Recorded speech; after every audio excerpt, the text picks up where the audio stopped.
Bonjour!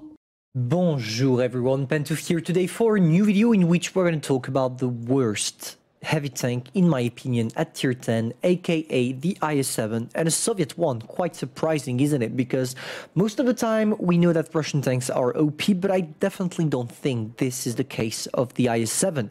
Let me explain to you briefly why I think that.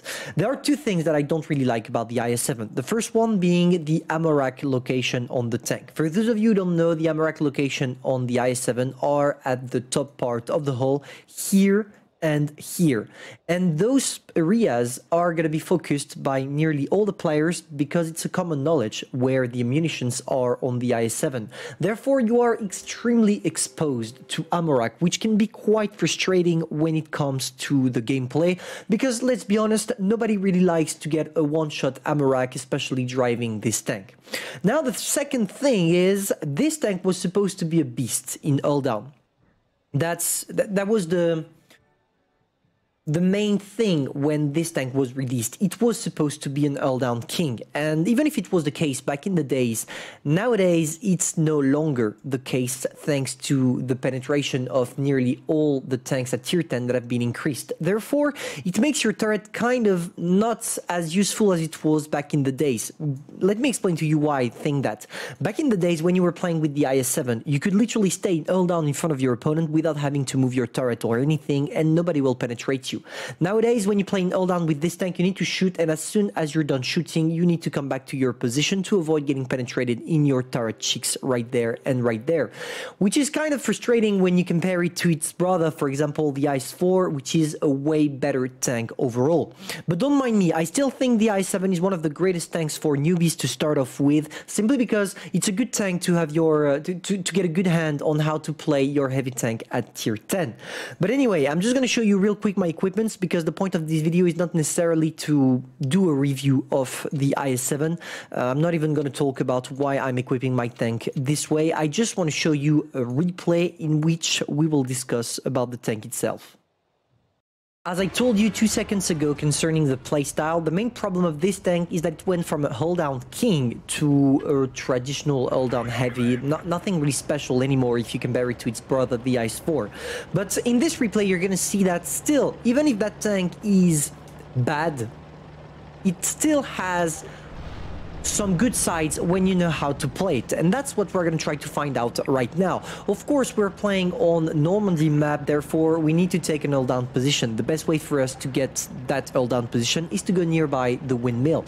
That's exactly where we are going with the T-62A, and that's where we're going to start to work off, especially on the heavy. And luckily for me, my shot went straight into the little area impenetrable of the heavy 183, aka the gun mantlet, but it's not a problem. We still have a lot of targets to shoot on. And see, you're gonna see here, I take a shot from the E50M. Luckily for me, this guy did not manage to penetrate, but he shot straight into my ammo rack. When I tell you that it's common knowledge that ammo rack on the IS-7 is located at the front of the hull, it can be really frustrating most of the time when you are playing it, because it's never really something cool to get destroyed for nothing, and you feel like it's kind of unfair because the ammunitions on that tank are really not in the best place ever. And as you can see, talking about the hull down being less and less effective with the IS-7, we took a shot straight from the E50M into our turret. I'm expecting the guy to use calibrated shell because I don't think a medium tank of tier 10 could penetrate this area without using calibrated shell. But even with calibrated shell, I mean, we're an IS-7, we are supposed to be one of the biggest beasts in hull down of this game, and I don't feel like it's the case anymore. It's one of the few tanks that really got power crept by all the new tanks that are coming in the current meta. For example, the Kranwagen, which is literally impenetrable in hull down. But hey, I mean, it's logic. The old tier 10 have to let their top 1 place to other tanks that are coming.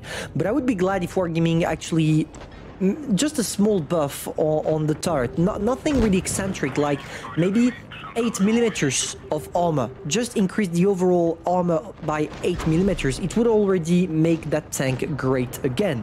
Of course, in this video, it doesn't help what I'm saying, because we are actually bouncing a lot.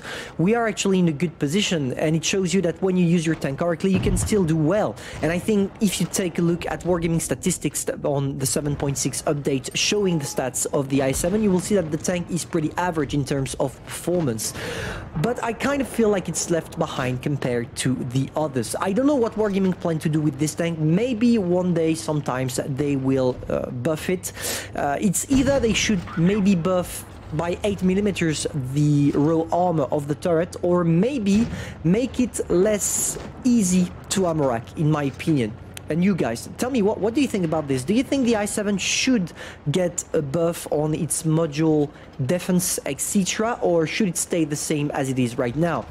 And even if for a very long time I was against buffing the i7, gotta be honest, I played it again for the review, and it's not a bad tank.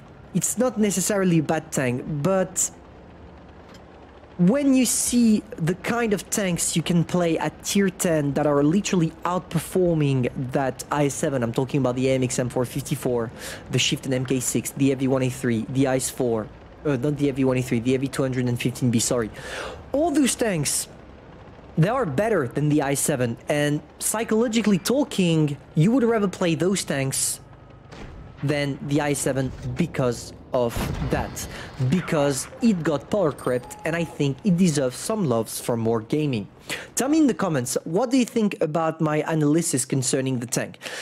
Because I would be curious to know if it's a common feeling everybody has, or if it's only me on my side. I think I will have Engel by my side, and also would be Joe, because they both don't really like the tank. But to be honest with you guys, I feel like this tank deserves some loves, and I really hope Wargaming will grant it the love it deserves. Anyway, I'm not gonna restrain you for too long. Hope you enjoyed that review. If that's the case, feel free to subscribe, like, and share. And I'm gonna see you soon for a new video. Au revoir.